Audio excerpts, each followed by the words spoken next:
నేను ఒకసారి మీ వీడియోస్ ఏదో కొన్ని చూసినప్పుడు రహో యాగం అని చెప్పి ఒక పదం విన్నానమ్మా. అది నేను అంటే యాగాలు అంటే హోమాలు అవి తెలుసు కానీ రహో యాగం అంటే ఏంటమ్మా అసలు? రహో యాగము అంటే నిరంతరం జరిగే యాగం అని. నిరంతరం జరిగే అంటే మనం పుట్టినప్పటి చచ్చే వరకు ఆ యాగం జరుగుతూ ఉండాలి. అలా ఒక మానవుడు చేయగలడా అని ఆలోచించినప్పుడు మనం ఎవరైనా చేయగలమా? ఎందుకంటే ఒక 24 గంటలు మహాశక్తివంతులు అయితే 48 గంటలు కూర్చోగలం. ఆ వేడి దగ్గర అంతసేపు కూడా కూర్చోలేరు ఎవరు. కూర్చోగలిగితే కూడా 48 2 రోజులు. ఆ తర్వాత మనం మళ్ళీ రెస్ట్ తీసుకోవాలి. పడుకుంటేనే ఇంకో రోజు యాగం చేయగలం. కానీ ఇక్కడ రహోయాగం అంటే మన నిరంతరం జరగాలంటే ఎలా జరగాలి? అక్కడైతే కూర్చుని చేయలేం కదా. అంటే ఫిజికల్గా కూర్చుని చేయడం అనేది అవదు. అంటే నేను ఒకరోజు మీరు ఒకరోజు అలా మారితే చెయ్యొచ్చు.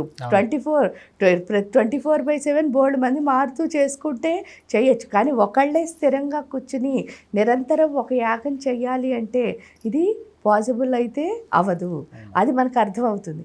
కానీ పాజిబుల్ ఎలాగా అనంటే మూలాధారంలో ఉన్న కుండలిని అనే శక్తిని పైకి తీసుకొచ్చి సహస్రారంలో ఉన్న అమృత బాండంతో కలిపి అదే నెయ్యను ఈ ఫైర్ని పైకి తీసుకొచ్చి ఇక్కడ ఉన్న అమృతంతో ఎప్పుడైతే కలిపామో కలిపిన తర్వాత దాన్ని దేహం అంతా అంటే ఈ కుండల్ని అమృతం కలిసిన పదార్థాన్ని దేహం అంతా స్ప్రెడ్ చేసుకోవడం అది ప్రతి క్షణం చేయగలం.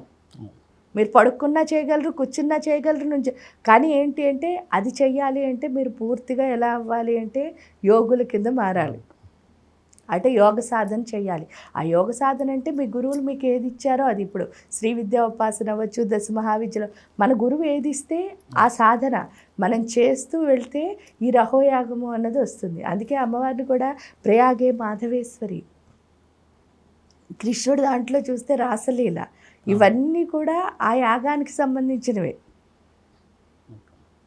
ఎప్పుడైతే మీరు అంత గొప్ప యాగం అంటే గొప్ప యోగం చేస్తారో ప్రయాగము అంటే అర్థం ఏమిటి? గొప్ప యోగం. కానీ మనం పాపం మార్చేసుకున్నాం మాట. ప్రయోగం చేశారంటే ఏమిటి? ఎవరినో బాధ పెట్టేదని అనుకుంటారు. ప్రయాగము అంటే అర్థం ఏమిటి? మన గొప్ప యాగం. ఆ గొప్ప యాగం అంటే ప్రతి క్షణం మీరు ఎవరితో కనెక్ట్ అయి ఉండాలి? ఆ దేవతతో మమేకం అవ్వాలి అంటే మీ పూర్తి దృష్టి ఎప్పుడూ ఎవరి మీద ఉండాలి అంటే ఆవిడ మీదే ఉండాలి. ఆ స్థితికి వెళ్ళిన వాడికి రహోయాగం అంటే ప్రతి క్షణం వాడు ఈ యాగాన్ని చేయగలుగుతాడు. సాధనలో అదే ఫైనల్. చేస్తారు బోల్డ్ మంది. ప్రతిరోజు సాధన చేస్తే ఆటోమేటిక్గా వీళ్ళకి అది నిరంతరం చేయడం అన్నది వస్తుంది. కానీ ఖచ్చితంగా మాత్రం శ్రద్ధగా ప్రతిరోజు అదేమిటి అంటే 24 గంటల్లో ప్రతిరోజు ఖచ్చితంగా 4 గంటలు సాధన చేయాలంటారు. 4 అంతకంటే ఎక్కువ చేయాలి.